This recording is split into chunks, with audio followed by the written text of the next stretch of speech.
하나님 말씀 함께 보시겠습니다. 오늘 말씀의 제목은 진리를 말해도 믿지 않는 이유입니다. 복음서를 보면 예수님은 어딜 가시든지 늘 전도하시는 모습을 발견할 수가 있습니다. 예수님은 마가복음 1장 38절에서 이렇게 말씀하셨어요. 함께 읽어보겠습니다. 이르시되 우리가 다른 가까운 마을들로 가자. 거기서도 전도하리니 내가 이를 위하여 왔노라 하시고. 여러분, 예수님은 마을을 계속 순회하시면서 전도를 하셨어요. 그런데 심지어 예수님 뭐라고까지 말씀을 하시냐면 전도하기 위해서 이 세상에 오셨다, 이렇게 말씀하세요. 여러분, 예수님이 이 땅에 오신 중요한 목적 가운데 한 가지는 전도하기 위함이다. 그만큼 예수님은 전도에 대한 열정을 우리에게 보여주셨습니다. 그러니까 예수님은 대단한 열정의 전도자였고 또 탁월한 전도자였습니다. 여러분, 아무리 우리가 전도를 잘한다고 한들 예수님보다 전도를 더 잘할 수 있을까요? 그렇지 않겠죠. 자, 또한 예수님은 사람들을 만나시면 늘 성경을 가르치셨어요. 하나님의 말씀을 가르치셨습니다.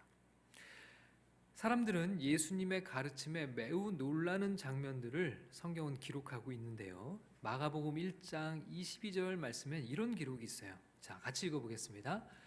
무사람이 그의 교훈에 놀라니 이는 그가 가르치시는 것이 권위 있는 자와 같고 서기관들과 같지 아니함이라.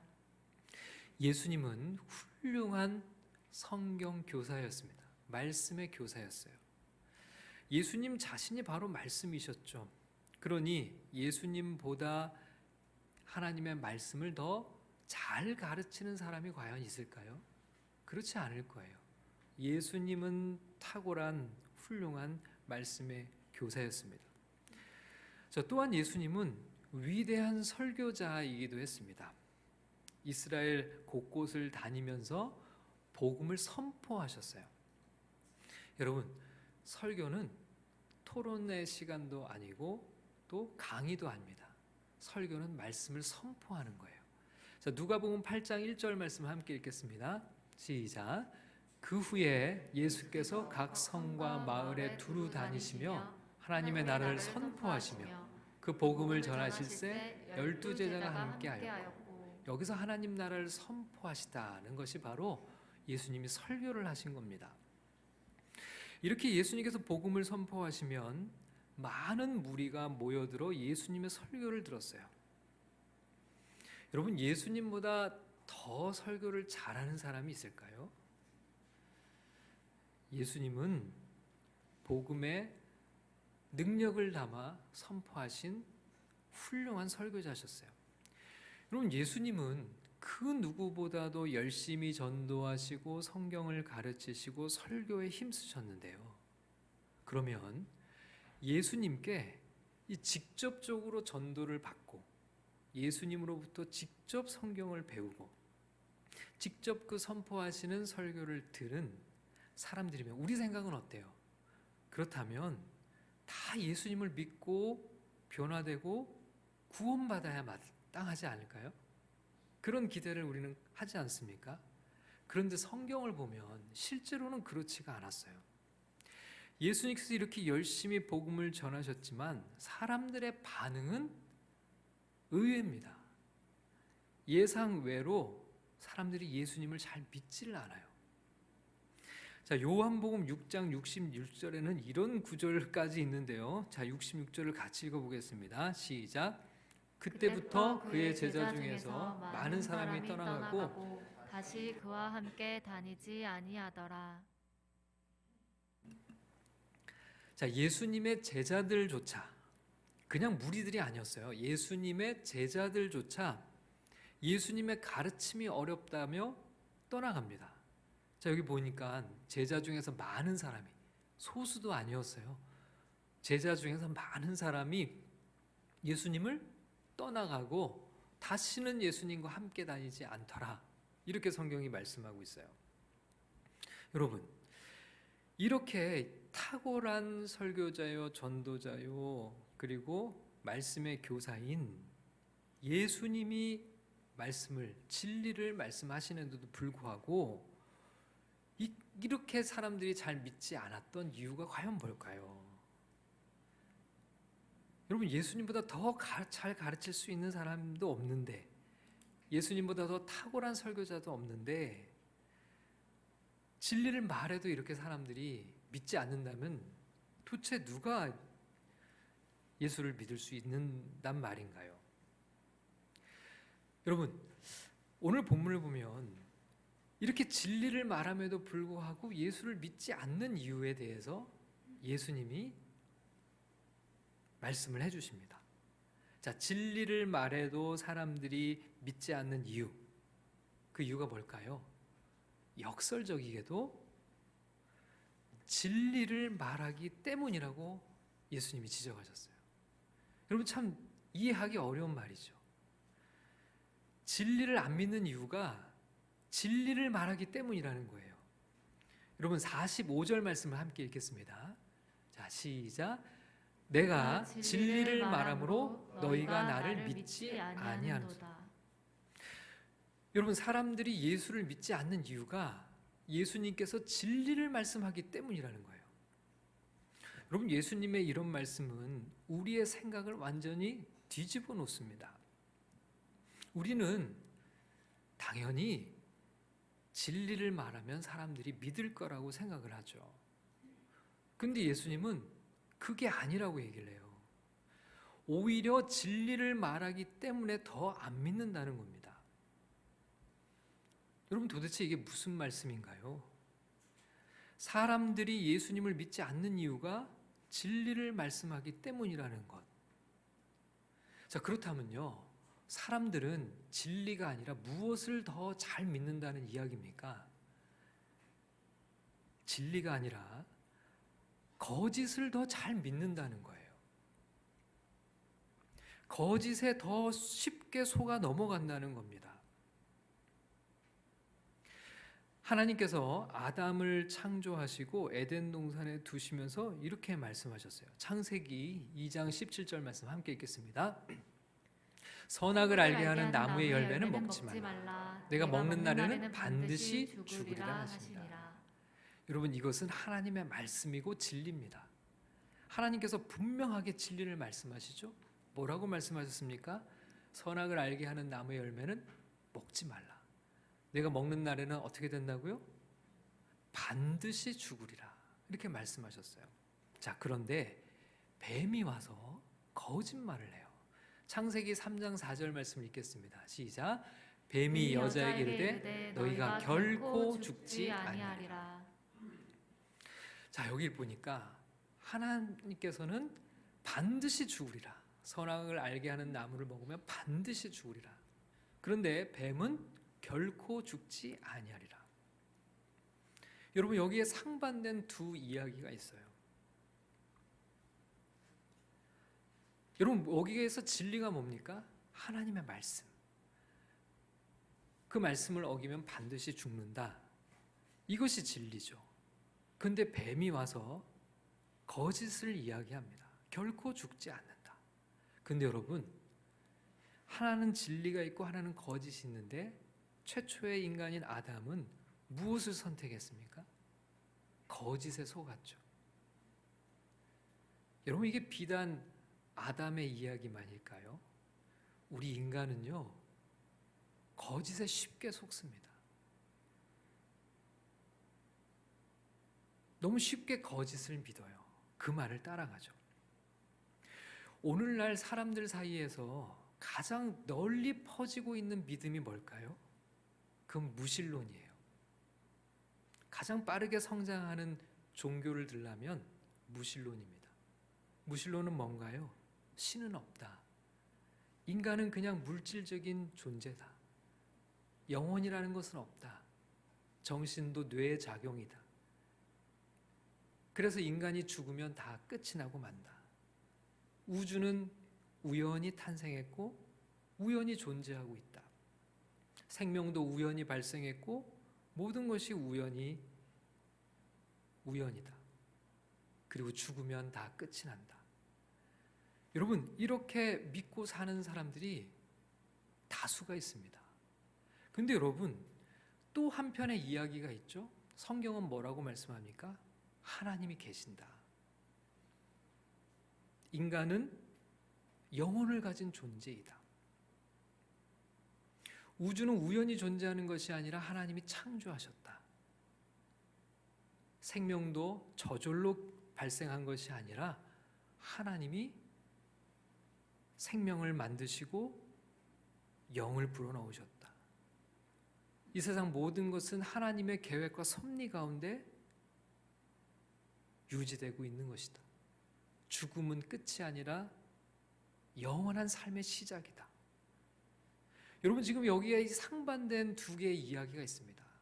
하나는 분명히 진리고 하나는 거짓이에요. 여러분, 우리는 무엇에 더 쉽게 속을까요? 진리가 아니라 거짓에 너무 쉽게 속아 넘어가요. 자, 그런가 하면 신을 믿기는 하지만 성경이 말씀하는 것과는 다른 신을 믿는 이들이 많이 있습니다. 이것을 성경은 우상이라고 얘기를 하죠. 세상을 창조하신 하나님 대신에 피조물을 하나님의 자리에 두고 그것을 마치 하나님 양 믿고 섬기는 겁니다. 가짜 하나님이죠. 가짜 신. 여러분, 성경은요, 나 외에는 다른 신이 없다고 말씀을 하세요. 그런데 세상에서는 다른 많은 신이 있다고 얘기를 해요. 여러분, 하나는 진리고 하나는 거짓이에요. 근데 많은 사람들이 거짓을 믿고 따르죠. 세상에는 가짜 하나님을 믿는 많은 사람들이 있습니다. 전부 거짓에 속고 있는 것이죠. 여러분, 또 다른 거짓이 기독교 안에도 있습니다. 바로 이단이죠. 어떤 사람들은요, 왜 이렇게 기독교 안에는 이단이 많냐고 비난을 해요. 그래서 기독교가 싫다고 얘기를 합니다. 여러분, 왜 기독교에 이단이 많을까요? 의외로 대답은 간단합니다. 기독교에 진리가 있기 때문에 그래요. 여러분, 진리가 있는 곳에는 항상 이 진리를 훼손하고자 하는 거짓된 시도가 있기 마련이죠. 마치 에덴 동산에 선악과를 따먹으라고 속삭이는 마귀의 음성이 있는 것처럼 진리가 있는 곳에 거짓의 시도가 훨씬 더 많이 있다는 겁니다. 여러분, 어떤 사람들은 기독교가 너무 배타적이어서 싫다고 말합니다. 불교나 천주교를 봐라. 저기는 저렇게 서로 대화하면서 얼마나 포용적으로 그렇게 보기가 좋은가. 종교 간의 대화를 나누고 일치를 이루는 모습이 얼마나 보기 좋은가. 그런데 기독교는 왜 이렇게 배타적이냐. 자기만 옳다고 주장하는 것이 너무 옹졸하게 느껴진다. 산의 정상에 오르는 길은 많지 않은가. 어디로 가든지 다 정상에서 만나는 것 아닌가. 여러분, 종교다원주의라는 거짓이 이런 이야기들을 하죠. 여러분도 주변에서 이런 얘기들을 흔히 들어보셨을 거예요. 여러분, 이것은 아주 교묘한 거짓말입니다. 여러분, 정말 불교가 포용적일까요? 많은 사람들은 불교를 포용적이라고 생각할지 몰라요. 최근에 우리나라에서 불교와 천주교가 갈등을 빚고 있죠. 특히 불교의 반발이 심한데요. 지금 대통령의 종교가 뭔가요? 대통령 종교가 천주교 신자죠. 그래서 불교가 대통령이 정부가 종교 편향적이라고 노골적으로 불만을 나타내고 있죠. 얼마 전에는 조계사에 수천 명의 승려들이 모여서 정부에 항의하는 시위를 했습니다. 여러분, 이 사건의 단초가 뭐였냐면 작년 성탄절을 앞두고 천주교에서 코로나에 지친 국민들을 위로하는 차원에서 크리스마스 캐롤을 보급하는 운동을 기획했어요.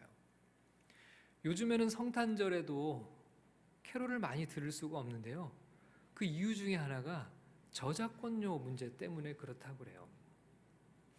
어느 정도 규모가 되는 상점에서는 저작권료를 내고 캐롤을 틀어야 되는데 그러다 보니까 아예 틀지를 않는다는 거죠. 그래서 저작권에 상관없이 틀 수 있는 이 캐롤을 보급해서 그렇게 국민들을 위로하자, 이런 아이디어를 천주교에서 냈는데요. 문화체육부에서 예산을 배정해서 이 사업을 진행을 한 겁니다. 이걸 이제 문제 삼은 거죠. 불교에서 어떻게 정부가 특정 종교의 행사에 예산을 지원하느냐, 대통령이 천주교 신자이기 때문에 그런 건 아니냐, 종교 편향적이다, 이렇게 이제 들고 나온 거예요.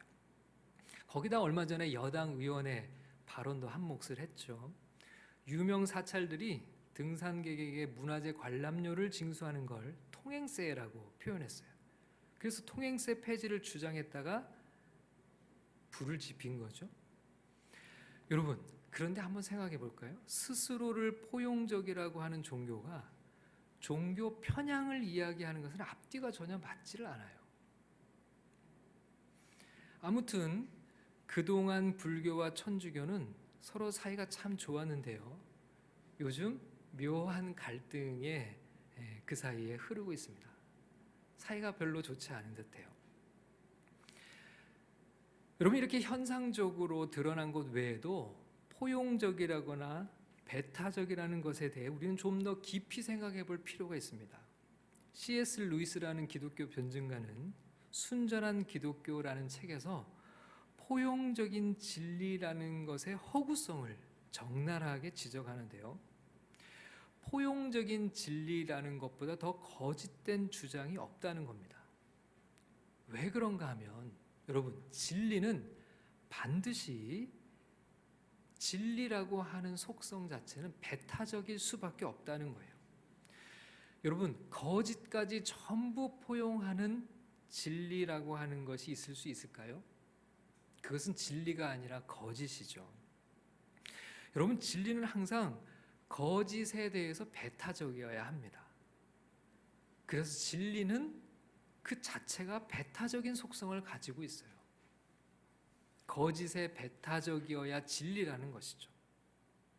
근데 여러분, 포용이라고 하는 이 근사한 말 뒤에 숨겨져 있는 교묘한 거짓의 논리를 우리가 잘 알아차리지 못하면 그 근사한 논리에 그만 속고 마는 것입니다. 여러분, 세상 모든 것을 다 포용하는 진리는 없어요. 세상 모든 종교를 다 포용하는 종교도 가짜죠. 여러분, 기독교가 배타적이라는 말에 주눅들지 말아야 됩니다. 기독교가 배타적인 이유는 기독교가 진리를 말하고 있기 때문에 그런 겁니다.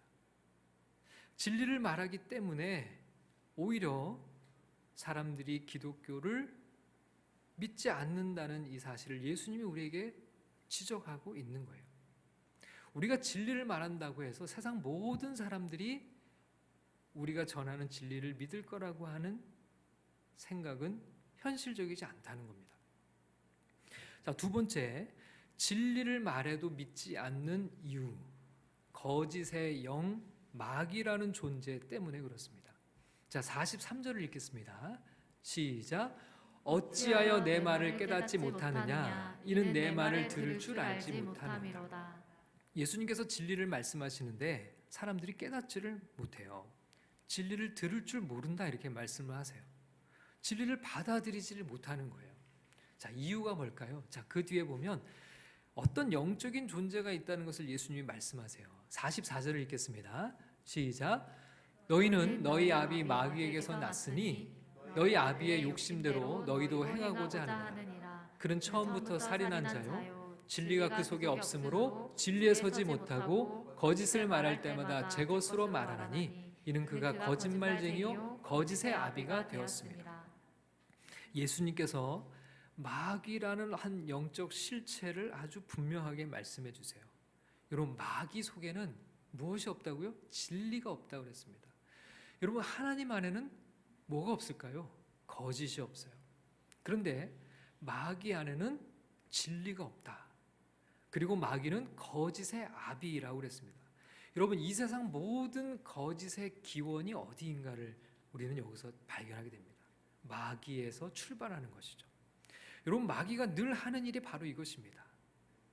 자, 그런데 거짓 중에 거짓은 진리를 왜곡하는 것입니다. 아예 없는 것을 만들어내는 것도 거짓이라고 생각할 수 있지만, 물론 그것도 거짓이죠.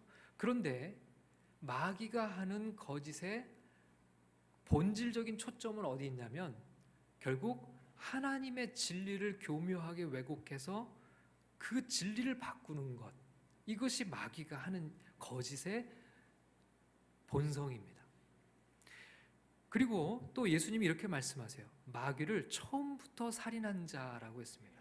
자, 마귀가 처음에 누구를 죽였을까요? 우리는 흔히 성경에 나오는 최초의 살인자가 형 가인이 동생 아벨을 죽인 것이라고 생각할지 몰라요. 그러나 첫 번째 살인을 당한 사람은 바로 첫 번째 사람이었습니다. 누구요? 아담과 하와요. 여러분, 마귀가 아담과 하와를 죽였어요. 어떻게 죽였을까요? 진리를 왜곡시키는 것을 통해서 결국 죽였습니다. 여러분, 앞에서도 살펴봤지만 하나님은 동산 중앙에 있는 선악을 알게 하는 나무를 먹지 말라. 먹는 날에는 반드시 죽을 것이라고 하셨죠. 여러분, 이것이 진리인데요. 그런데 거짓의 아비 마귀가 어떻게 속입니까? 먹어도 결코 죽지 않는다. 오히려 그것을 먹는 날에는 눈이 밝아져 하나님같이 될 것이다. 마귀의 거짓에 속아 아담과 하와는 진리를 떠나게 되었고, 그 결과 어떻게 됐습니까? 아담과 하와에게 죽음이 들어오게 되었어요. 여러분, 마귀가 아담과 하와를 살인한 겁니다. 반드시 죽을 것이라고 하는 하나님의 말씀을 떠나게 만들어서 결국 죽음을 맞이하게 된 거예요. 그러니까 최초의 살인자가 누굽니까? 바로 마귀고, 최초의 희생자가 바로 아담과 하와였던 거죠. 그리고 우리 역시 동일한 희생자들이죠. 우리도 다 마귀에 의해서 살해당한 겁니다. 여러분, 근데 마귀가 무엇으로 인간을 죽였습니까? 진리를 왜곡하는 것을 통해서, 하나님의 말씀을 바꾸어 놓는 것을 통해서, 거짓으로 진리를 왜곡시킴을 통해서 인간으로 하여금 진리를 떠나게 만들어서 죽음에 이르게 한 것이죠. 여러분, 이것이 마귀가 하는 일이라고 성경이 말씀하고 있어요. 여러분, 오늘 이 시간에도 마귀는 이 일을 열심히 하고 있습니다. 사람들이 진리를 만나지 못하도록 우는 사자처럼 두루두루 다니며 삼킬 자를 찾는데, 어떤 방법으로요? 거짓을 왜곡시킴을 통해서요. 여러분, 이 세상에는 우리 눈에 보이지 않지만 이런 마귀라는 존재, 영적인 존재가 있다는 사실을 우리는 꼭 기억을 해야 됩니다. 마귀는 위장의 전문가예요. 마귀가 하는 첫 번째 일은 마귀라는 존재 자체가 없다고 사람들에게 믿게 하는 겁니다. 눈에 보이는 것이 전부라고 그렇게 자신의 존재를 드러내지 않죠. 그리고 자신을 어떻게 드러냅니까? 지혜로운 현자의 모습으로, 그리고 때로는 성자의 모습으로, 때로는 탁월한 지식인의 모습으로 자신의 실체를 감추고 다가오죠. 천의 얼굴을 하고서는 우리 곁에 다가와 속삭입니다. 하나님의 말을 믿지 말라고, 성경을 믿지 말라고. 여러분, 이렇게 위장하고 다가오는 거짓의 아비 마귀를 우리는 그러면 어떻게 분별할 수 있을까요? 자, 요한일서에서 이 질문에 중요한 답을 주는데요. 요한일서 4장 1절에서 3절을 읽겠습니다. 시작. 사랑하는 자들아, 영을 다 믿지 말고 오직 영들이 하나님께 속하였나 분별하라. 많은 거짓 선지자가 세상에 나왔습니다. 이로써 너희가 하나님의 영을 알지니 곧 예수 그리스도께서 육체로 오신 것을 시인하는 영마다 하나님께 속한 것이요, 예수를 시인하지 아니하는 영마다 하나님께 속한 것이 아니니 이것이 곧 적그리스도의 영이니라. 오리라 한 말을 너희가 들었거니와 지금 벌써 세상에 있느니라.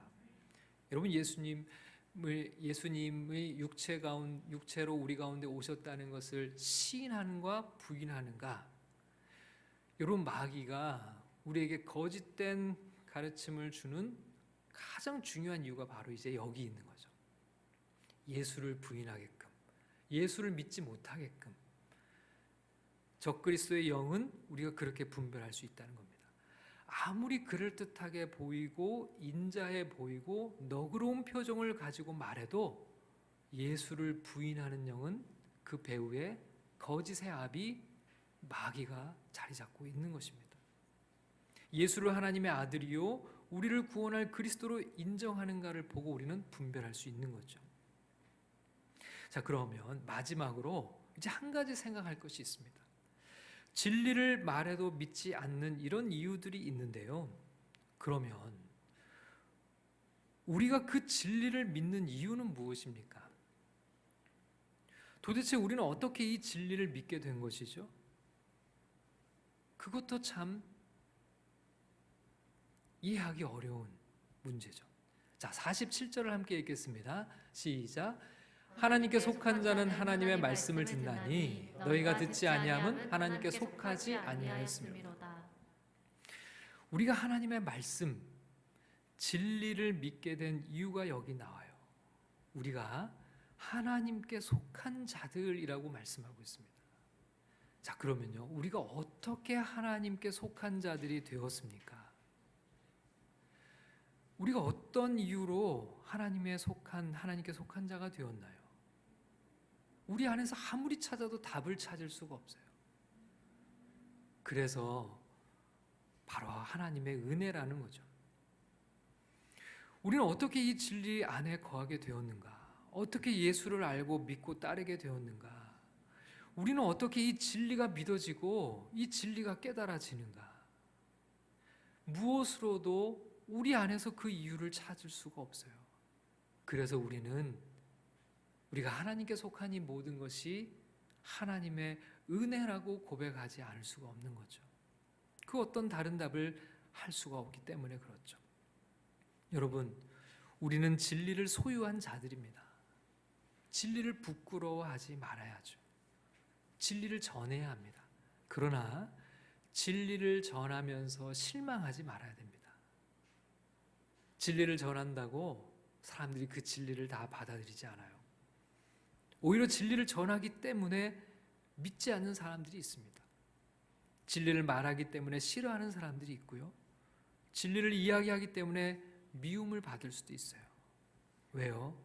거짓의 아비 마귀가 진리를 전하는 이들을 미워하기 때문에 그렇죠. 여러분, 우리는 영원히 변하지 않는 진리의 말씀, 오직 변함이 없으신 하나님만을 따라 살아가면서 그렇게 진리로 승리하고 진리를 전하는 그런 거룩한 진리의 삶을 우리 모두가 살아가야겠습니다. 이런 은혜가 우리 모두에게 임할 수 있기를 주님의 이름으로 축원합니다.